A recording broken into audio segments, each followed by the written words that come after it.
During the 14th century, Catholic missionaries, including Franciscan friars, came to Vietnam to introduce the Catholic faith to the indigenous people.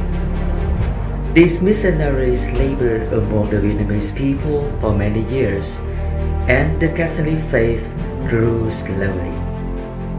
95 years later, in 1929, four Franciscans returned to establish the OFM province in Vietnam. Since their arrival, the province has been blessed with many vocations.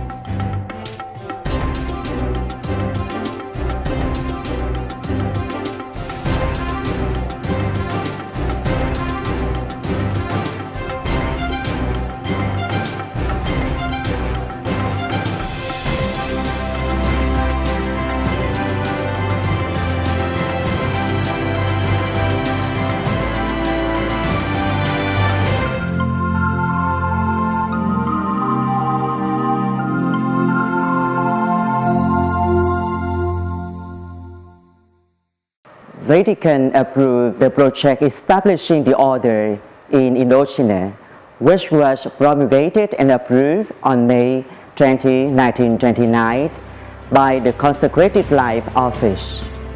Friar Maurice Bertin, Friar Hugolan Lermel, and Brother Jean-Marie Coudin made up the first delegation of missionaries to Vietnam.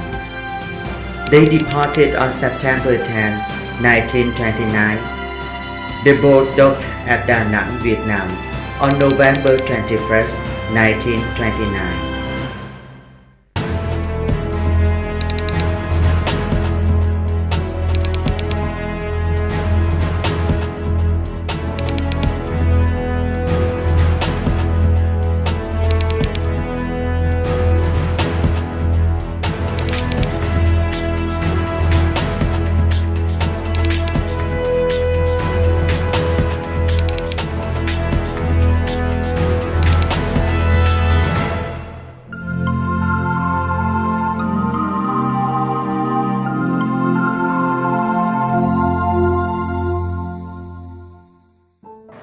Because of the war, Thanh Hóa Seminary was closed, so the friars had to find another place for training the seminarians.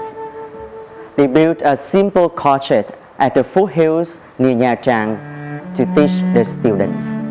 The friars had to leave Vinh Friary and Thanh Hóa Seminary after the signing of the Paris Agreement in 1954.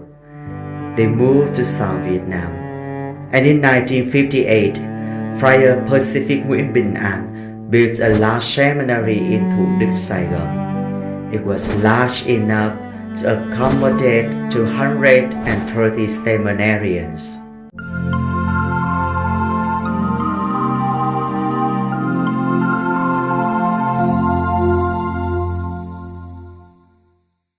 April 30, 1975 marked a new phase in the history of the Catholic Church in Vietnam. It was unable to expand because of government restrictions. This provided an opportunity for the Church to grow deeper in its faith commitment.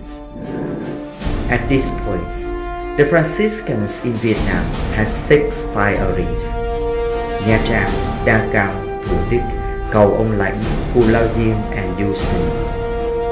All of these friaries were in large metropolitan areas or their suburbs.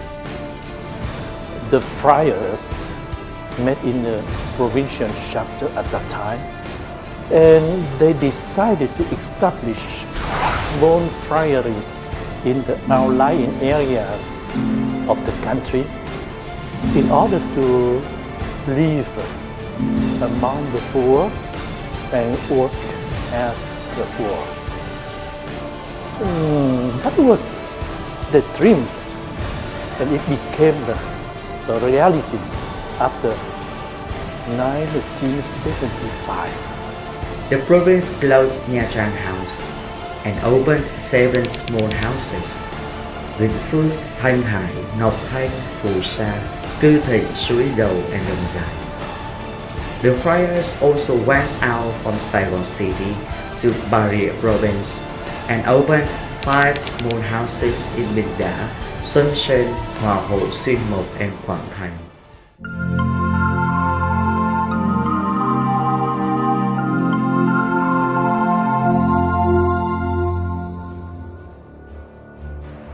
Each year we receive about 40 aspirants from approximately 100 candidates, and we choose about 15 to 20 from that group for enters into the postulancy program.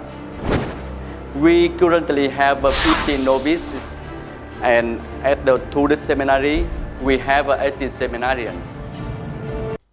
In 2007, we opened our Tudor seminary to students from other religious communities.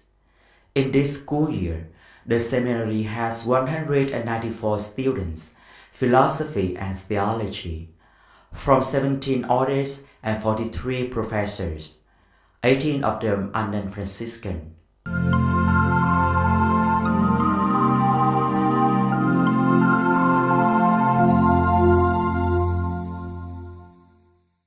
Our province has been blessed with an abundance of friars.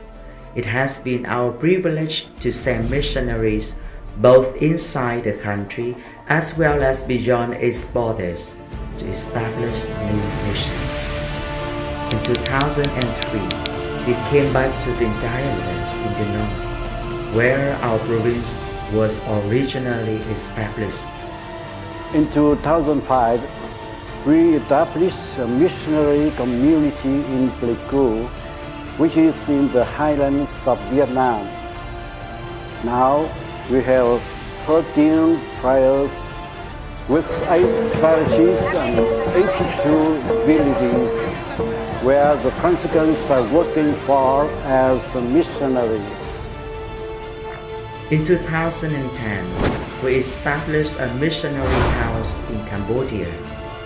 In 2012, one friar was sent to Laos to make remote preparations for a new mission in that country. Before 1975, the Vietnamese friars had only one parish, St. Anthony in Vĩnh Phước, Nha Trang. After 1975, the friars have expanded into many more parishes. At the present, our parochial ministry has extended further into the central highlands of Vietnam among the minorities. While serving in the slum areas, we also teach people about healthcare issues and environmental protection.